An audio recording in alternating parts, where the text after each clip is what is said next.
Robin Abogin, one of the volunteers for PHHO.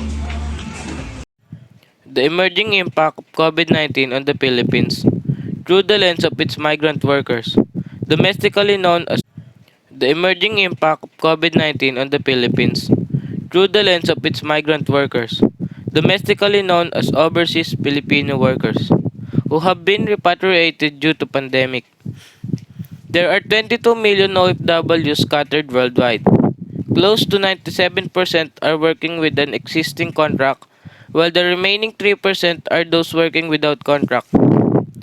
With the COVID-19 pandemic bringing a significant portion of global economy to a half estimated the 300,000 to 400 at the end of August 2020, there are now 389,000 returning overseas Filipino workers. Around 60% of land-based workers coming from badly hit industries such as logistics, constructions, and the oil sector, while the rest are sea-based. Repatriated overseas Filipino workers will now have to undergo a true 9-step, a 14-day process upon arrival called the One-Stop Shop or the OSS.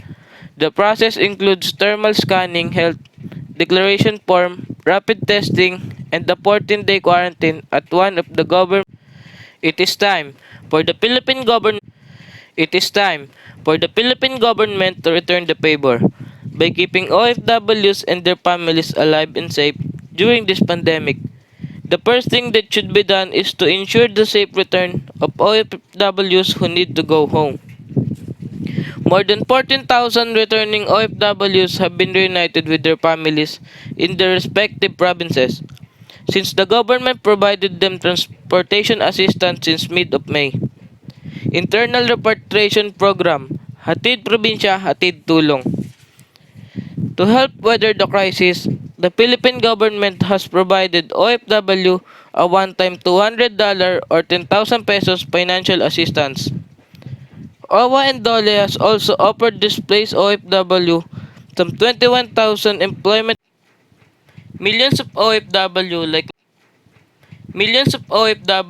Marlon Ganaban are breadwinners of their family who regularly send money to their home.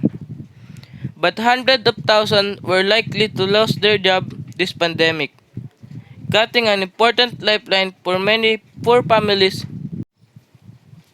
I was broke. I was broke. Things were not easy for me. I badly needed to go to work. My world stopped spinning. At the end of the day, I lost my job. And the most important thing is that I lost a lot of opportunity that I can, bring here to the Philippines. A lot of gifts, a lot of stuffs. And another thing is that I no longer have any more job to make it up. Back to his hometown, Marlon Ganaban started online business for income. Besides, using his merged back to his hometown, Marlon Ganaban started online business for income.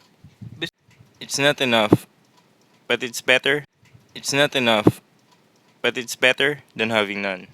As you can see, online business is not that kind of booming. Other people tend to sell different kind of products, while me, I only sell one kind of product, which is Global evidence points to how any hope Global evidence points to how any hope of economic recovery is hinged on how well the Philippine government is able to address the health crisis. Nevertheless, it is clear that the pandemic is forcing local public and private sectors to creatively piece together long overdue reforms to create and sustain local jobs and support families. Now battling multiple rounds of economic displacement, the old romanticized rhetoric of as long suffering heroes is no longer tenable this time. It is trying time for everyone, but let's not lose hope. Be kind, be informed, be safe.